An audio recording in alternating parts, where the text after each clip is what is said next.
As I've said a number of times on this channel, I am a New Yorker. And because of that, I should probably give my 2 cents on a transit line that is supposed to come close to where I currently live. That transit line is the Interboro Express, or IBX. The Interboro Express is expected to run in a semicircle between South Brooklyn and Central Queens. And the southern/western terminus in southern Brooklyn is at the Brooklyn Army Terminal. The terminal has about 4,000 jobs. It is also not that far from NYU Langone Hospital, Brooklyn, which has over 5,000 jobs. As someone who lives on the other side of the highway from where the Brooklyn Army Terminal stop would be, I like how this brings improved transit to an area that is cut off by the nearby highway. We need more high-quality public transit to unite urban and suburban neighborhoods divided by highways. The second stop would be at 4th Avenue. Full disclosure, if IBX existed today, this would be my stop. It would offer a connection to the R train at Bay Ridge Avenue. And I should just say that connections to other train lines is going to become a bit of a theme here. Between this stop and the following stop at 8th Avenue, this line would join with the N train for a time. And at the 8th Avenue station, an existing station, mind you, there would be a transfer with the N train. While still running alongside the N, the IBX would skip the N train for Hamilton Parkway Station, but would stop at the New Utrecht Avenue 62nd Street complex with not just the N, but the D as well. It's actually around the area of this station complex where the IBX would split off from the N train and have its own identity again. The following stop would be at McDonald Avenue, where it would offer a transfer with the F train. The closest F train stop to this IBX stop would be at Avenue I, so I'm guessing the transfer would be with the Avenue I F train station. There'd then be a stop at East 16th Street, which sounds random, but isn't random, because the East 16th Street stop in this area of Brooklyn is by the Avenue HQ train stop, which this stop would offer a connection to. Unfortunately, the B Express train doesn't stop there as well. Oh well, I guess you can't get everything. The following stop would be at Flatbush Avenue, Brooklyn College, where there would be a transfer with the southern terminus of the 2 and 5 trains. This is a major transit hub, and is home to Brooklyn College and its 14,000 students. I wouldn't be surprised if this ends up being one of the most heavily used stations in IBX. East of the Brooklyn College stop, the train would then go in a northeasterly direction for a time. There'd then be a stop at Utica Avenue, the first stop since Brooklyn Army Terminal that doesn't actually connect with the subway line. But it does connect with the B46 Select Bus service. Sort of. The Select Bus service is to the south of the Utica stop for IBX, in the south of Kings Highway, which is a mammoth of a road to cross as a pedestrian. I'd love to see the NTA consider the relocation of the Select Bus service stop over by there in conjunction with an IBX opening. There'd be a stop at Remsen Avenue, which doesn't connect with the subway line or Select Bus service, but it would connect with the B17 bus. One thing I want to get off my chest before moving on to the next stop is that I don't get why there's a Remsen Avenue stop, but not a Ralph Avenue stop. The B47 on Ralph Avenue has ridership similar to the B17 on Remsen, yet Ralph doesn't have a stop, while Remsen does? If any bigwigs at the MTA ever get a hold of my video, I'd be curious to hear the rationale on that. I'm sure there's one, but I'd like to hear what it is. As the train line would approach Linden Boulevard, which is the next stop, the train line would make a turn towards the north as it heads towards the L train. And then it would join forces with the L train and run with the L for a time. there would be a stop at Livonia Avenue. In addition to a transfer with the L train, there'd also be a transfer with the 3 train. And then we get to one of the most important transfers, an Atlantic Avenue stop where you can head to any of the trains that stop at Broadway Junction. That includes the A, C, L, and J trains, and the LIRR as well. The stop location would be just north of Atlantic Avenue. The IBX would skip the Bushwick Avenue Aberdeen Street stop on the L train, but would have one last stop shared with the L train at Wilson Avenue. And then, soon after the Wilson Avenue stop, the IBX regains its own identity. And the following stop would be at Myrtle Avenue, an extremely commercial corridor that would offer multiple bus connections. There'd be a stop right at the Middle Village Metropolitan Avenue stop for the M train. This is one of the termini for the M train, and it would also offer a ton of bus connections. Then we get to 2 stops that are a bit polarizing to some who don't like the IBX. Elliott Avenue and then Grand Avenue. Both stops offer bus connections. The most important connection, I would argue, would be to the Q58 at Grand Avenue, as the Q58 is the second busiest bus in all of New York City, only behind the M15 on 1st and 2nd Avenues in Manhattan. I'll talk more about these 2 stops later in this video, but anywho. The last stop of the line would be by the Jackson Heights Roosevelt Avenue stop for the E, F, M, R, and 7 trains. And that stop will probably be the highest ridership one on all of IBX, given the subway line connections and how busy that station already is. And that is the entire line.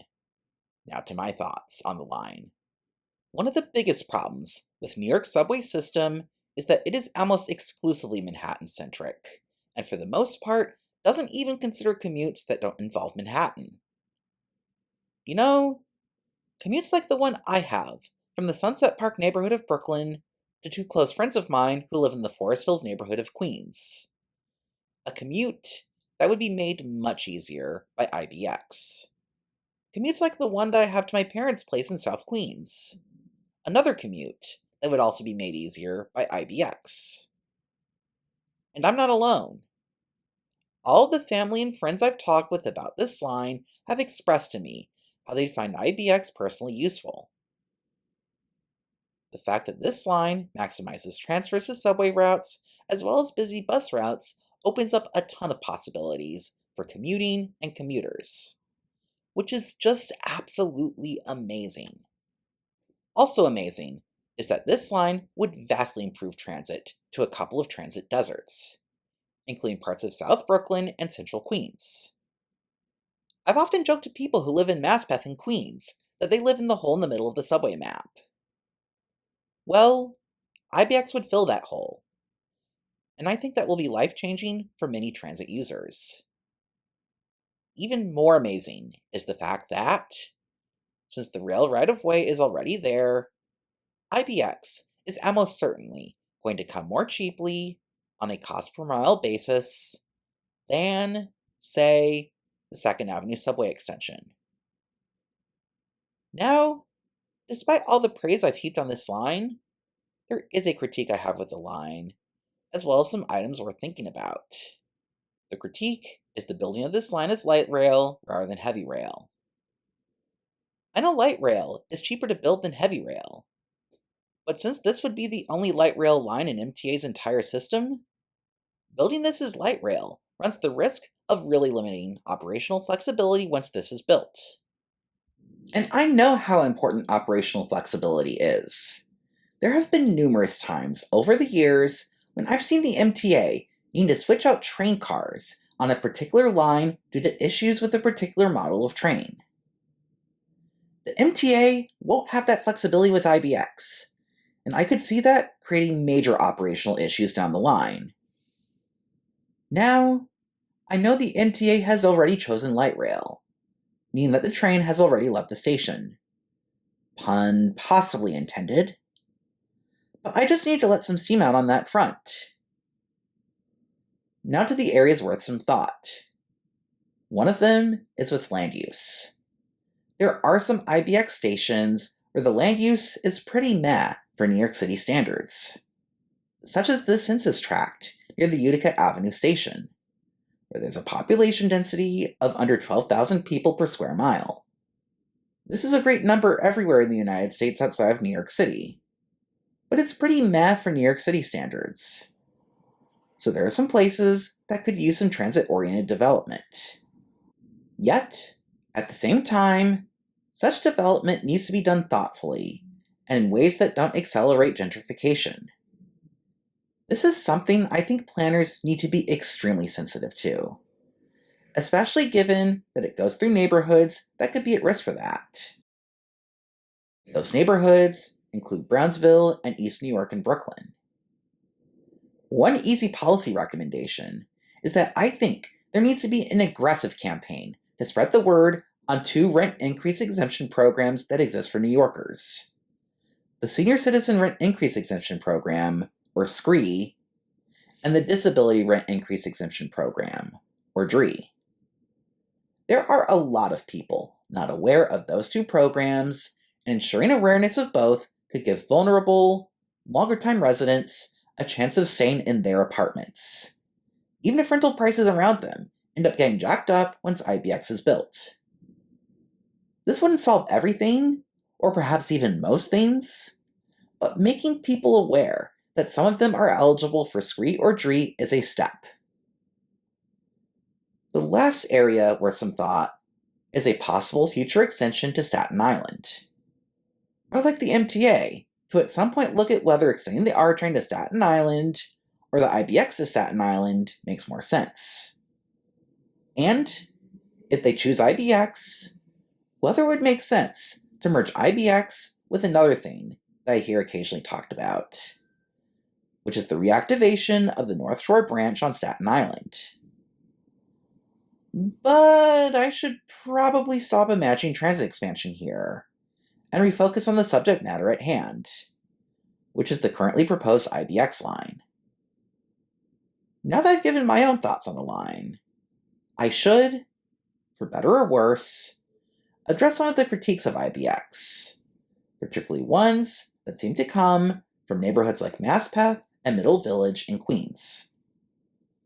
I've addressed one of the critiques, which is that nobody would use the line. Well, I would use it, and everyone I talk with about IBX says they would use it. But let's address a few other criticisms. One is that it will bring drugs and homelessness. I guess my response to this is that it is our society's collective incompetent handling of homelessness and drug addictions that brings those two things, not a rapid transit line. And, speaking of homelessness, improving transit access improves job access, and improved job access is an important piece to addressing homelessness. Also, as a relevant tangent, per the World Population Review, the United States is far worse than any other country in the world when it comes to drug use, and far worse than the countries home to some of the best public transit systems in the world, such as France, Germany, South Korea, and Japan. I'm not saying that there's necessarily a correlation between public transit and drug use, but if public transit infrastructure brought drug use, it would be those countries running rampant with drug use, not the car-centric United States. Another concern is about the changes in the land use of the area, about looking like some crazy high-rise area in the middle of Manhattan. My reading of the recent land use reforms is that it does allow for transit-oriented development. But the form of transit-oriented development that produces intermediate-sized apartment buildings of 3 to 5 stories near transit, like what I actually see quite commonly in my own neighborhood of Sunset Park in Brooklyn, or adjacent Bay Ridge. Unless I'm missing something with the recent land use reforms, this doesn't sound like radical stuff. Though, if any New York City area land use experts are in the chat, please let me know if I'm missing something. Speaking of changes to the neighborhoods IBX goes through, one thing that does tend to happen with improved transit is increased property values.